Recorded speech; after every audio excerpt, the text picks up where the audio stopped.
Hello, welcome to Hitchhiking Stars YouTube channel. I'm really into survival stories at the moment. So last week we had the story about the plane crash survivor in the 70s. So now we're gonna talk about another story of survival, and I really want to keep it short, and interesting. But I did do a little presentation. So let's hold on. Let me just, I can't share it right now. I need to open the presentation. So anyways, I've been really interested in the stories, and I wonder, one of the first things that I'm asking on my PDF is why survivors, So let's do this. Okay. So here we are. Let me just quickly check if this is I think this is the right charts. Let's move on. So the Astrology of Survival number 2. So why this topic, surviving? Why are we fascinated by that? I just keep thinking, what is it that they bring that's of value once we go through such an extreme experience like surviving a massive trauma, surviving extreme, conditions and so on? What is it that's so inspiring about that? I think it's I haven't, gone through that myself, not in such a big scale anyways, but I gather is humbling in a way. It brings you big questions about what you want to do, who you want to be, and and I wonder, would there be an astrological signature for survivor? My conclusion is, as I was saying in my podcast yesterday, so I've been recording a 13 minutes podcast, so trying to keep it short as well. And yesterday what I was talking about was astrology is highly reliable on context. So there's not one signature that will work for everything. But within, the charts, like, would we find anything that could connect them, rather than try to find the signature of survivors, but to look at something that might connect or not, So this is something that I've been interested recently, and it might become a talk eventually. So looking at different cases and different charts as well. So today's case is Aron Ralston. So this is a picture of him sourced from the Independent. So a bit about the story. So this is a picture of Canyonlands National Park, which is where it happened.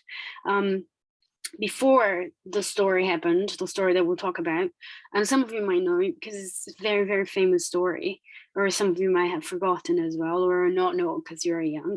But before that, he climbed all of the 59 Colorado peaks, and they're more than 40,000 feet, and he did that all alone in the winter. So he was really into that sense of adventure and, going beyond limits and etc., and really challenging himself.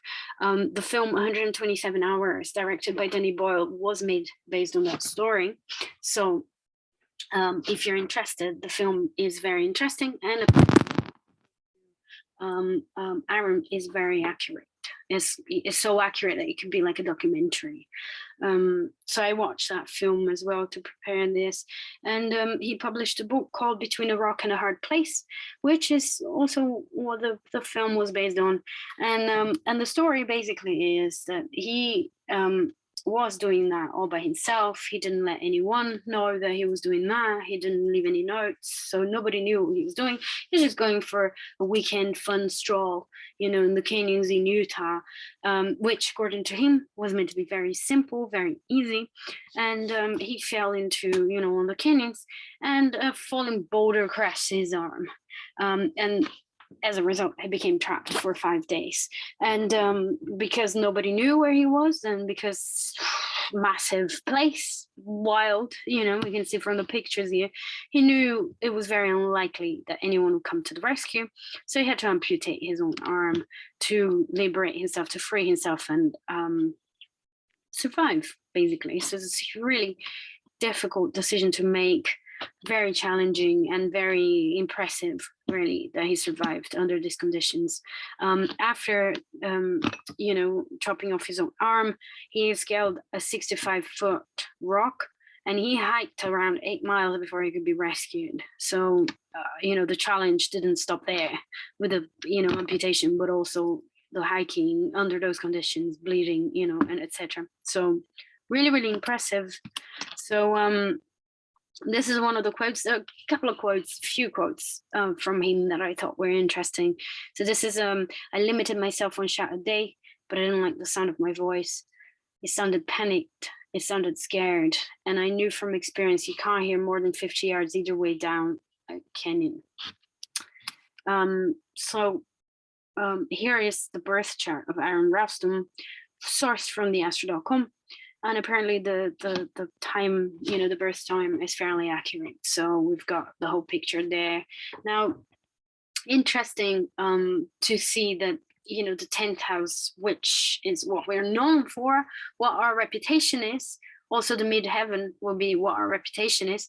Has that Jupiter Chiron in Aries. That Jupiter Chiron in Aries opposite Mercury, Pluto as well, and square the ascendant. So I thought that was an interesting, powerful, angular, configuration that's very much connected to what he's known for.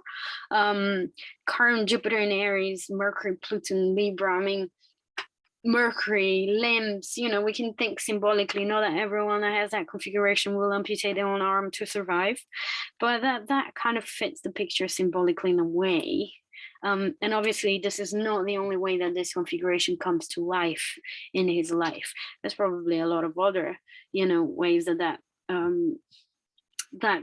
expresses that manifests itself, because astrological symbols are multivalent. They're highly dependent on context. Is always going to play out differently. And sometimes in the life of the same person, I see my configurations playing out in various different levels and different layers. Anyway, so that Jupiter Chiron there in the 10th, I thought was very interesting. Jupiter rules the house of health as well. Another thing that I thought was quite interesting is Mars in Cancer, which, by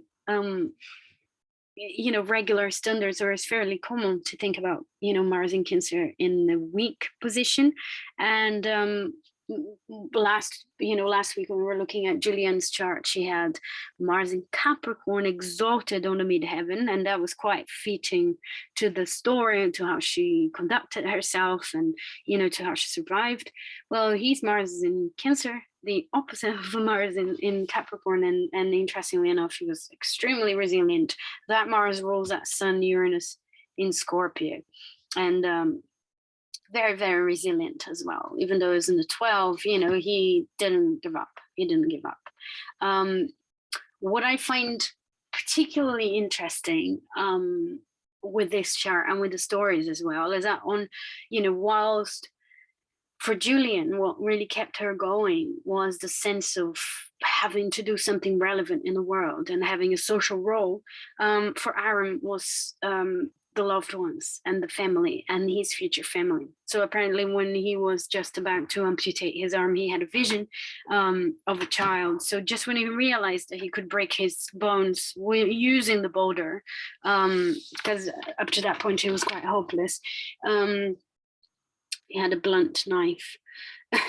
So anyways, this vision of this kid showed up, and he realized and he knew that was his son, and that, he wasn't going to die there, and he had to keep going. He had to, go forward.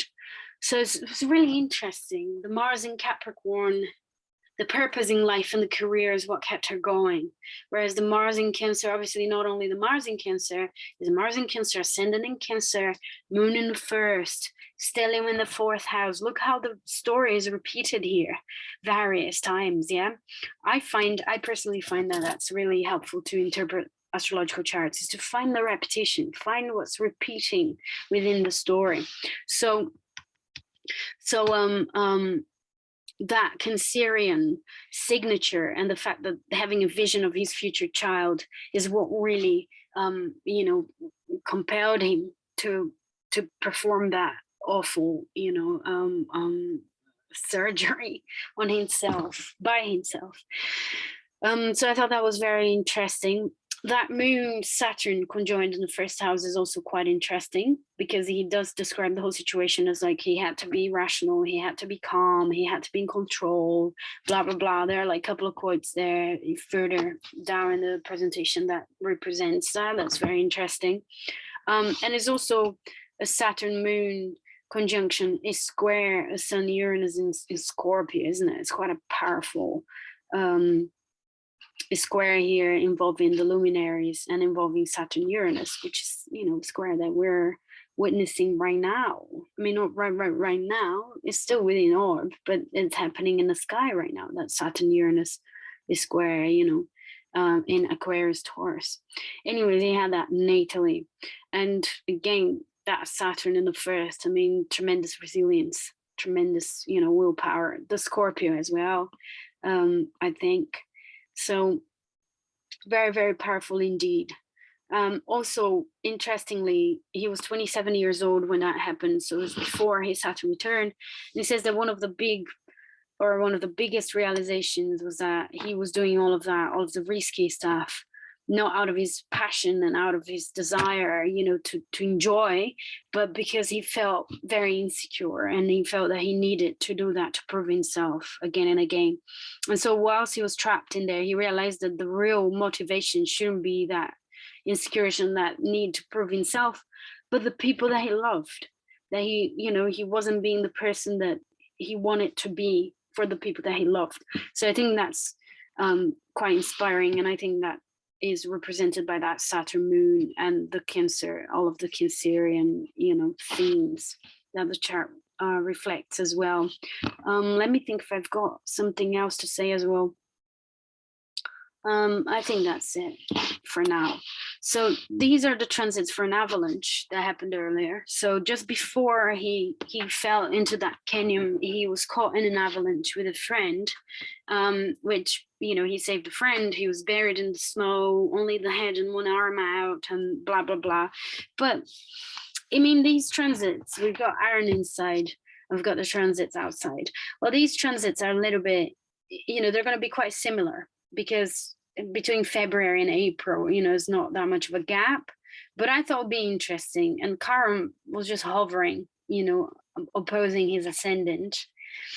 So that's an interesting transit, considering all he went through. And there was also a Mars-Pluto square to his Venus happening as well, which is probably beyond just the physical stuff. But there was a Jupiter in Leo as well, and that was also happening when the big stuff happened.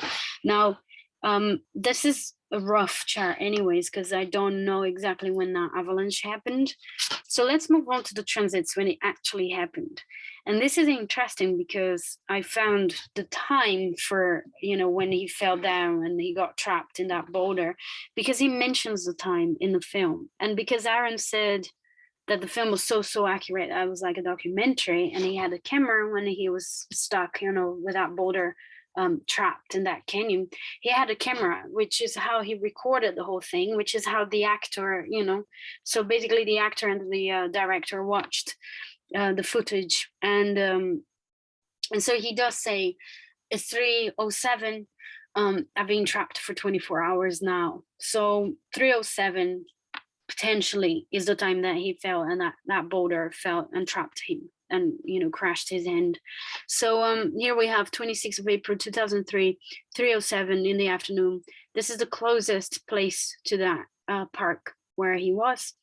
And here inside we have Aron and the transits outside, and the other way around. This is the chart of the fall, basically, and the boulder. This is the chart of the boulder falling into his hand, because it's interesting. Try and look into it from different perspectives.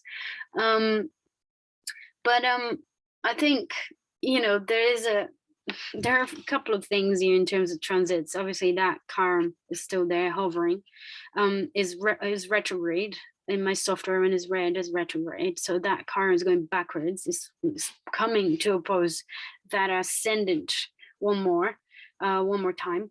But what really caught my attention in these transits really is Jupiter opposite Mars. So in the sky at that time, Jupiter and Mars are making an opposition. So Mars was applying to make an opposition to that Jupiter, but it was picking up his moon Saturn. I think that moon Saturn the first is very, very relevant to who he is and to these important things that happened. I mean, not only it was, it's a grand cross, isn't it? I mean, Jupiter is activating that Saturn, but it's opposite Mars and square the Sun in Taurus. So all of these transitioning planets were picking up that Sun, Uranus in Scorpio. Something quite major there. There's a grand cross being created right there and then, you know, around those days. That, you know, a sense of purpose and sense of connection to who he should be as well. I mean, that was just before his Saturn return.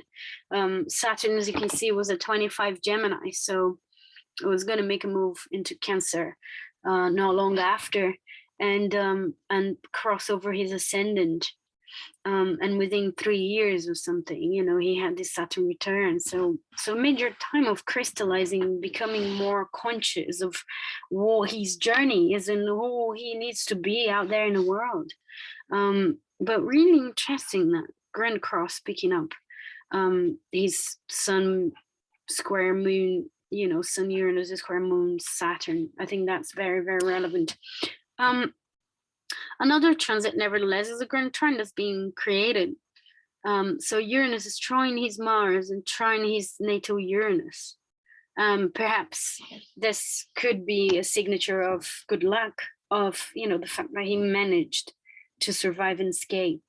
In Julian's chart, we had Jupiter-Uranus conjunction in Cancer, and someone mentioning, you know, the luck, you know, the good luck and how she escaped, you know.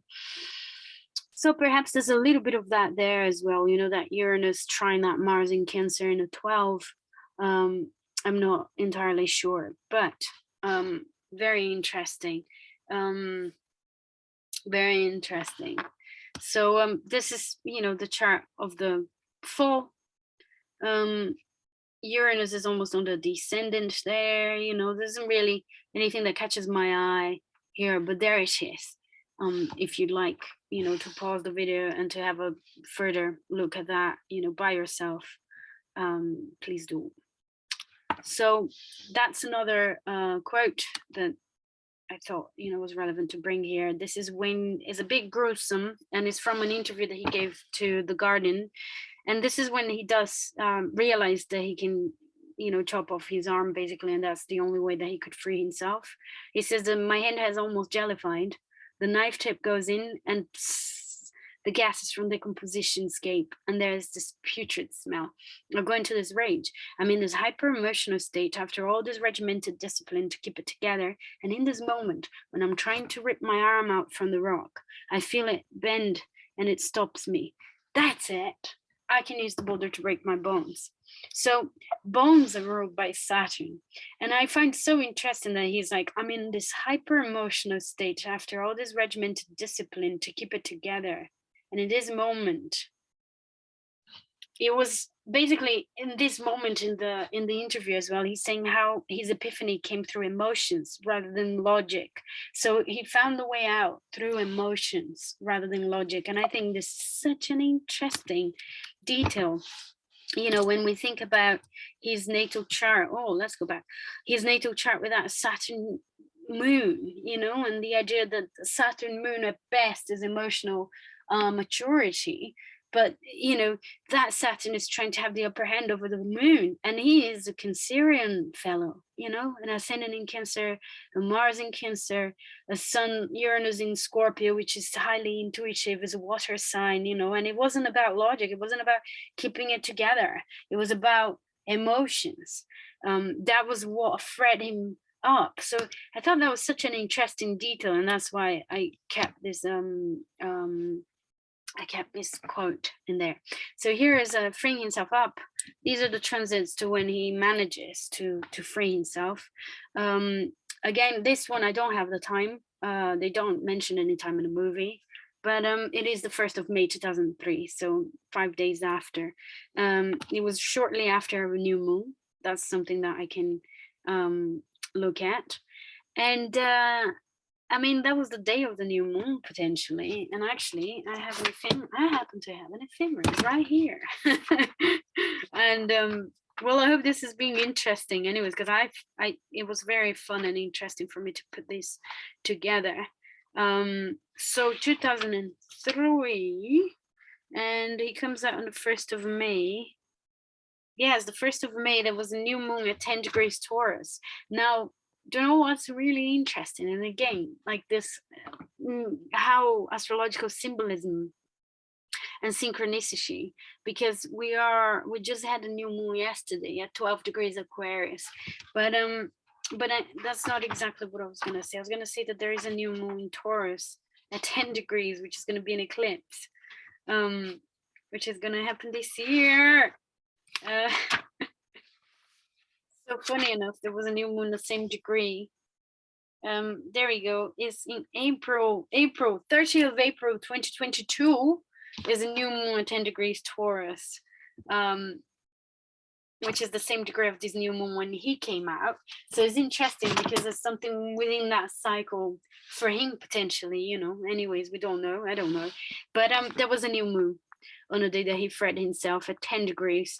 So 6 degrees orb in an opposition to his sun, and it was like a rebirth, really. By the way he says, you know, it was a complete watershed or something. It was a complete life-changing, never looking back. You know, he became inspirational speaker. He does a lot of talks for people. He inspires people. He uses the boulder that crashed his end as an analogy for the boulders that we encounter in our lives.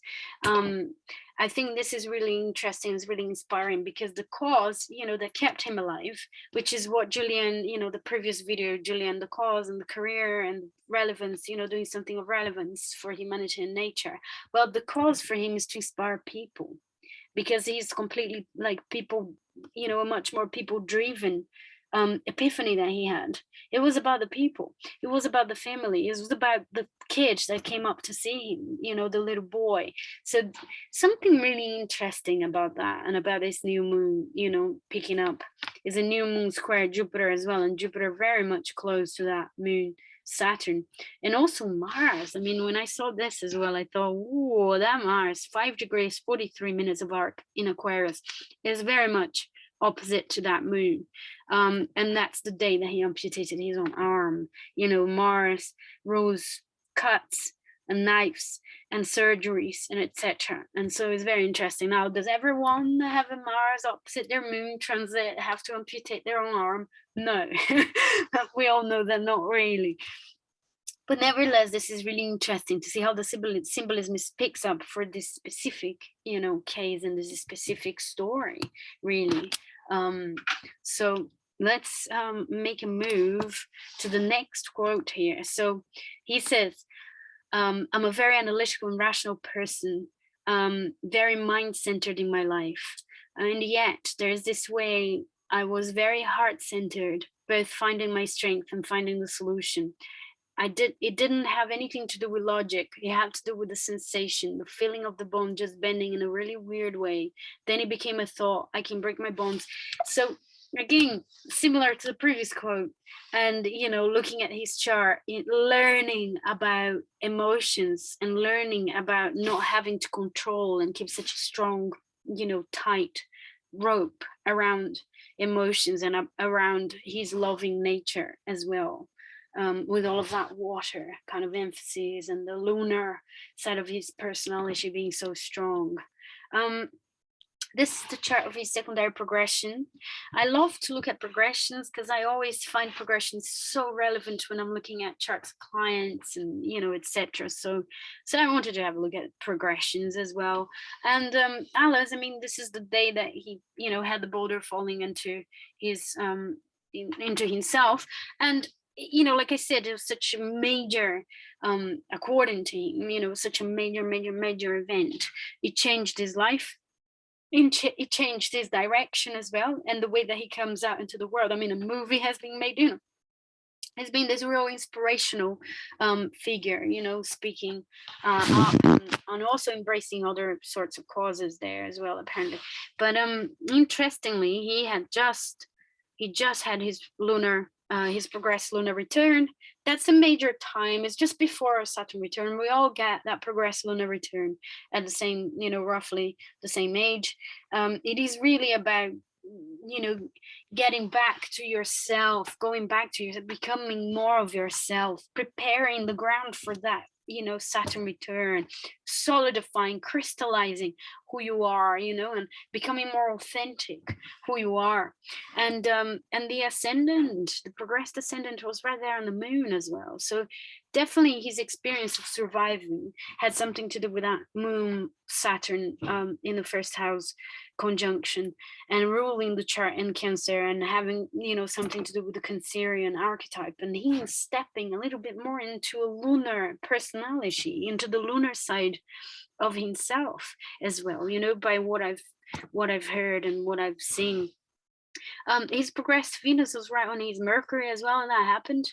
You know, Mercury rules the limbs. I don't know if I said it in this version because I had to record it previously, and anyways, I had to begin recording again. But Mercury opposite Jupiter, what he's known for, Mercury opposite that, Jupiter in Aries, near Chiron and near Pluto as well, Mercury, Pluto, and cutting off his own limbs. Now again, does that happen to everyone? Not really, but it's interesting how the symbols represent that situation there. And his progressed Venus is right there. So, you know, I don't know, make what you will from that, you know, definitely a powerful, relevant experience. So the next quote is, it's like this lifeline to the outer world, to other living beings to love. That's what kept me alive. This is when he's talking about the footage, how he was recording, because he had this camera, he kept recording for his family, for his loved ones, and that's what kept him alive. That sense of love, that sense of connection with other beings. And again, this idea of, you know, stepping into his Cancerian lunar, you know, loving self, and making that the cause. You know, he did get married after, he has 2 children. So really interesting in comparison to Julianne's. Here is a bibliography again. You can stop, pause the video, look into these things. There are like a few YouTube videos I watched these interviews, and a couple of, you know, Guardian articles and other articles and other things. Just have a look for yourself. A big thank you. This is all like my social media blueprint again. Hitchhiking Stars podcast is on Spotify as well, if you're interested. Have a listen to it. Send me messages, you know, signs of smoke or whatever it is that you want to send, contributing, asking questions, you know, whatever it is that you want to say. Really, I'm happy to listen and to participate in the dialogue. So I hope you enjoyed that, and let's see what I come up with for next week with the Astrology of the Survivors.